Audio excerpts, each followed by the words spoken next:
There are two more small things which we will also do, which don't affect a lot of people, but which I think we should do. It's right. One, couples who have children but can't conceive. They go for IVF, but it's expensive.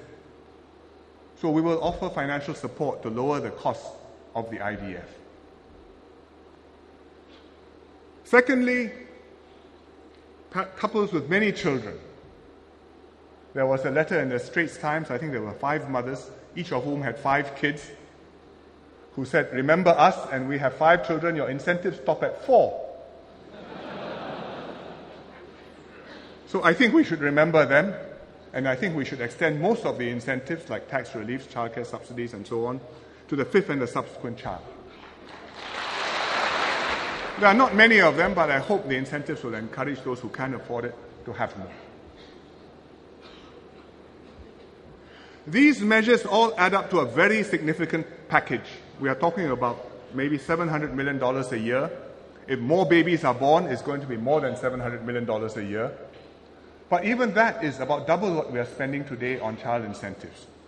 And altogether, we'll have about $1.6 billion spent a year, or 0.6% of GDP. Wong Kan-seng is in charge of population policies, so he will have a press conference later this week, and he will give you the full picture, including the numbers, which I think many parents will be anxiously waiting. But please don't wait for the press conference to pay attention. This package will make a difference to many couples, but I can't guarantee that it will solve our problem.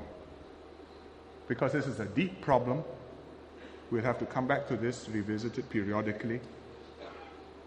Finally, it's about mindsets, personal choices, and values. Please put emphasis on marriage, on family. Make these your priorities. Have a full and happy life. I've got a message. We have lost 03.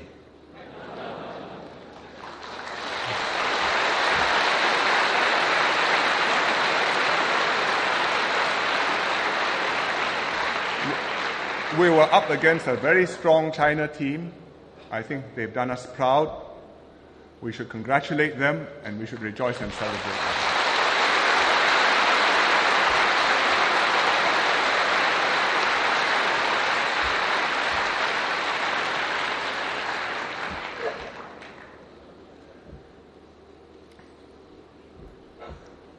Our children will grow up in a completely different world, and we have to prepare them and prepare Singapore society for this world. One of the biggest changes that will affect us is the internet. The new media is pervasive and fast-moving. Everyone is plugged in and connected. People are blogging, engaging one another, organizing themselves online, doing politics online. We used to talk about grassroots. Now we have to think about net roots. People on the internet. And it's happening worldwide. You look at America, the current election campaign. John McCain says, I don't know how to use a computer. I have no email. But he has a website on the internet. He has to. JohnMcCain.com. Barack Obama, this is John McCain's website. Barack Obama, he uses a BlackBerry, constantly texting, communicating, emailing. And the internet is a key part of his campaign. He's got a powerful, simple homepage. Change we can believe in. And he's used it effectively to reach out to younger Americans, to get them highly energized and participating and rooting for him and helping him to run the system. So he's got Chris Hughes.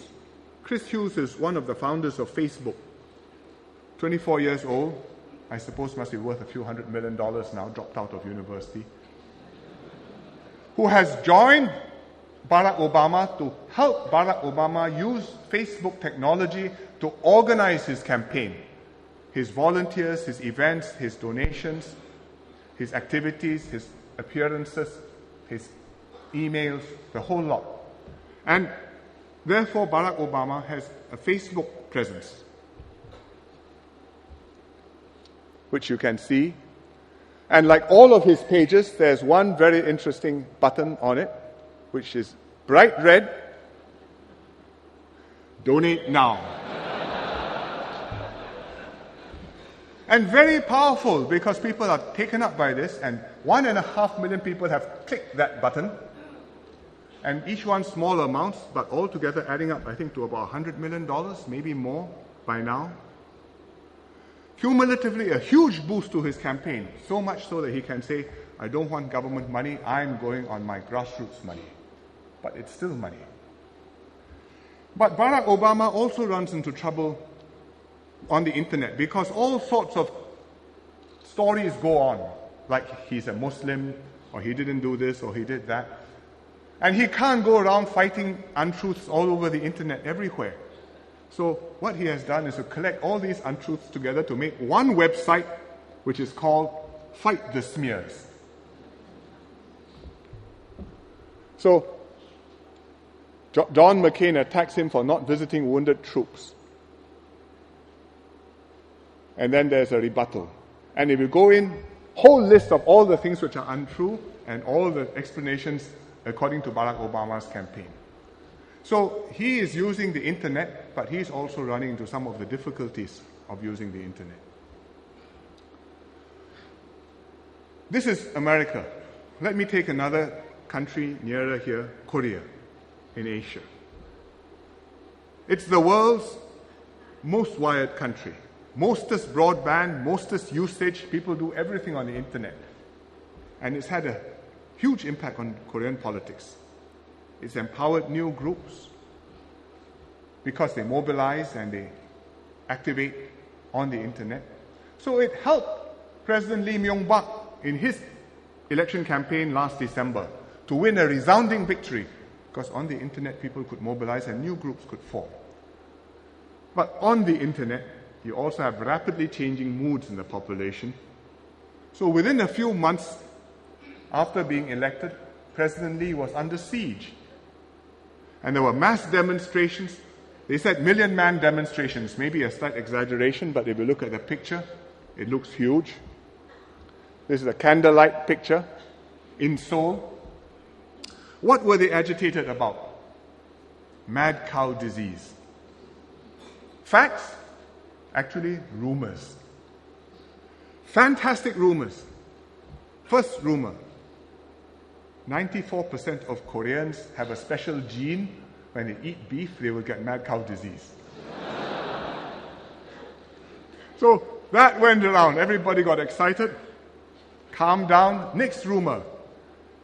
Cow products are used to make Pampers. Babies wear Pampers. Babies will get mad cow disease. So videos and pictures circulated online. This is a real event. Here's another one. There are some even ruder, which I thought I shouldn't show you tonight, but you can find them. And then from the internet, it comes back. People get agitated. Demonstrations go back on the internet again. So President Lee Myung-bak calls this infodemics. Anonymous false information create discontent and unhappiness, spread like an epidemic in the real world. But President Lee calls it infodemics. One Korean newspaper, who doesn't have to be so careful with its words, calls it mad cow madness. That's Korea. That's a negative example. Malaysia is another interesting example, where the internet has become an active space for information and engagement. There's lively debate, serious contributions, but also more doubtful stuff. And there are blogs, chat rooms, there are alternative news sites like Malaysia Kini, which is very popular, and I know many Singaporeans visit it. And it has quite a lot of news. And the politicians themselves actively participate in cyberspace. So Dr. Mahathir has a blog now. He uses the name Cik Det. And other people, he started in politics and he went in to have a blog. Other people start with blogs and then go into politics. So you've heard about Jeff Uy, famous blogger, stood for election, elected. So in the recent elections, there was a mass of material circulating, blogs, SMS, YouTube. And the public went to cyberspace to get what they couldn't get from the mainstream media. The opposition was there, all over. I show you Anwar Ibrahim's website, pictures of him, videos of him, pictures. BN also has a website like that. And so the battle went on in cyberspace. It wasn't just cyberspace, of course. There was also real-life politics in Malaysia, because the opposition raised many hot issues in their ceramas, in their meetings. Rising cost of living, poor public service delivery, and perceived inequalities in the government's policies, to put it delicately.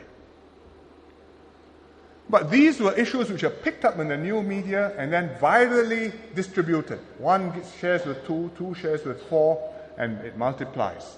And everybody gets the message, and the result was March the 8th, when the elections were held. Even in China, which has the world's largest number of internet users now, more than America, the internet has become an important factor. After the Sichuan earthquake, netizens mobilized to raise funds and to show support for the victims. So I show you one slide. 重建家园中国力量. And it had an impact on the mood and the sense of patriotism and unity which the Chinese developed after the Sichuan earthquake. So the leaders are now engaging on the new media, and President Hu Jintao had his first web chat recently. Answered a few questions. So these are other countries. In Singapore, the new media is also quite a big thing. I talked about this 2 years ago, but in 2 years, we've moved on since then. Today, more than 80% of households have broadband. There are 6 million handphones in Singapore. You think about that, 4.5 million people. 6 million handphones. More handphones per couple than babies.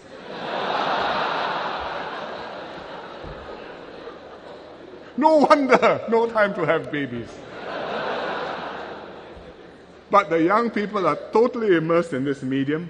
They are reading the print newspapers less. They're getting the information, discussing issues online.